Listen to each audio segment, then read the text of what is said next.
something wrong with Ben. I'm going to kill my family. And there's something wrong with January. What's usually considered Hollywood's bathroom break actually has some really good looking movies coming out. No Other Choice is one of the best movies of 2025, and it's finally seeing a wider release in America. 28 years later, The Bone Temple is following right behind it, and then there's PRIMATE, a movie about a funny monkey who becomes not so funny. It's the movie that made Grace Randolph walk out without finishing it. Now you're probably wondering, who's Grace Randolph? But what you should be wondering is just how bad is it? Well, at face value, it looks like another attempt at Blumhouse to make a quick buck with...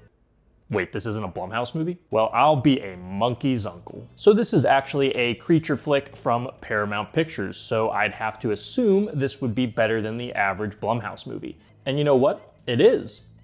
Kind of. PRIMATE is a very straightforward animal attack movie about a bunch of dumb teenagers getting trapped in a house with a rabies-inflicted chimpanzee. Just me saying that probably gives you enough of an idea of how this plays out. But believe it or not, I don't outright hate this thing. I mean, I can't say I like it either. It's incredibly generic, predictable, and aggressively uninteresting at times, yet there are bits and pieces to it that won me over. There's some decently executed, gnarly moments of gore that can give you a good time with the brain turned off. It's certainly competent and does try to leave an impact on the viewer, but let's unpack this barrel full of monkeys further to see if it's worth spending your hard-earned banana on. Firstly, the positives. I won't say this is really a star-making vehicle for any of the actors involved, but you know what? They all do fine with what they're given. What they're given isn't really much, but they manage to come off at least like regular humans for the most part, rather than just annoying caricatures designed to be killed off. None of this applies to Troy Kotsur though, who I'm always happy to see pop up in something. And honestly, it's pretty cool to see someone of his background have a role in a genre film like this that doesn't make it all about his disability. But the film doesn't shy away from it either, and there's actually a pretty effective scene revolving around his lack of hearing that takes place during the climax that I actually found myself kind of digging. The film is unfortunately a little light on genuine moments of tension, but it manages to sort of make up for it with some pretty solid kills. I know this isn't a Blumhouse flick, but I was half expecting their limp-wristed, pulled punches style of kills. But this is rated R, baby. We get to see people have their faces peeled off,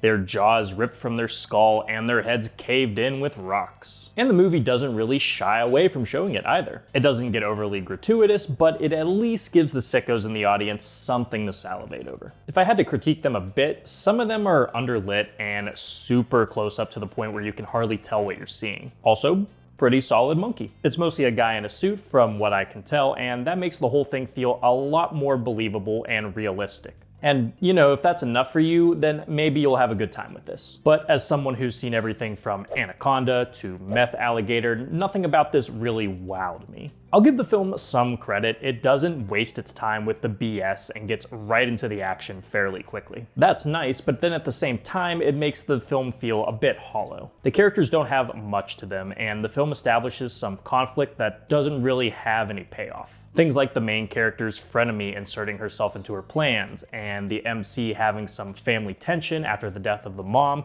doesn't get used in the story at all later on. It seems like these moments were included to flesh the characters out, but it all ends up being relatively unimportant in the grand scheme of things. I was actually a little surprised to see that there was nothing deeper to this movie. I didn't need this to be Chimpanzee Kane or Lawrence of Arabia or anything, but I was kind of shocked to see that there's no real takeaway from this. Like, owning monkeys is still a controversial thing in this day and age, and the movie doesn't really seem to act like it's a bad thing. I guess the message here is not to mess around with rabies, but the film doesn't even portray it in a realistic light. But maybe I'm the dumb baboon for expecting something like that in the first place. I guess I could have asked for it to be a little more scary, as I didn't really find it all that tense. Not because I knew most of these characters weren't going to make it, but because there were a lot of contrivances in order to instill some form of tension in this. For instance, if the monkey was in full-on rage mode the entire time, I'd actually find that a lot scarier. Like an unrelenting zombie, it could have been much harder to sidestep and contain, which would require the characters to get more creative to survive it. But the mood and intentions of Ben constantly switches to whatever will make the scene work,